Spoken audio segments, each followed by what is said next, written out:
अध्यक्ष महोदय, आज अर्थसंकल्पावर भावना माझ्या व्यक्त करत असताना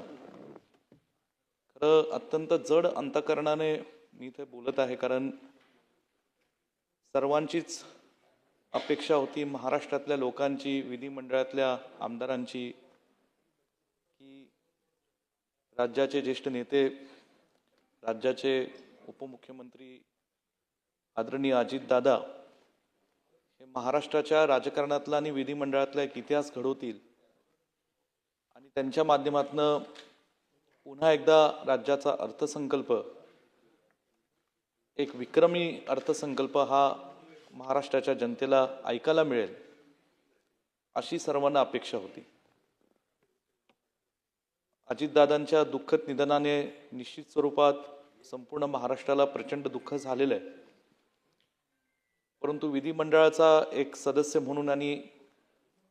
ज्यांनी अजितदादांचा सहवास गेल्या अनेक वर्षांपासून अत्यंत जवळून पाहिलेला आहे,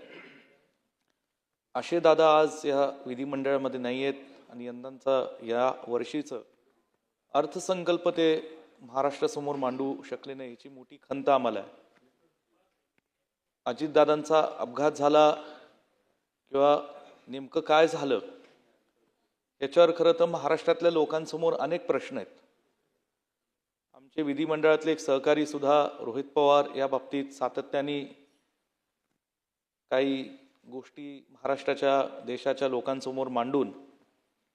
यात नेमकं काय घडलं आणि नेमकं कोण दोषी आहे याचा शोधण्याचा एक ते प्रामाणिक प्रयत्न करत आहेत। आणि खरं महाराष्ट्राच्या एक उच्च पदावर बसलेली एक अत्यंत महत्त्वाचं एक व्यक्तिमत्व आहे, ज्यांचं दुःखद निधन अशा पद्धतीने होतं, त्या सरकारची ही नैतिकतेने जबाबदारी आहे की विचारलेल्या प्रत्येक प्रश्नाचं उत्तर हे राज्य सरकारने दिलं पाहिजे। कुठेही शंकेचं कारण अशा अत्यंत दुर्दैवी घटनेमध्ये असता कामा नये, ही महाराष्ट्रातल्या सर्व जनतेची आणि विधिमंडळातला सदस्य म्हणून आज माझी ही या ठिकाणी भावना आहे। मी अजितदादांना नम्रपणे अभिवादन व्यक्त करतो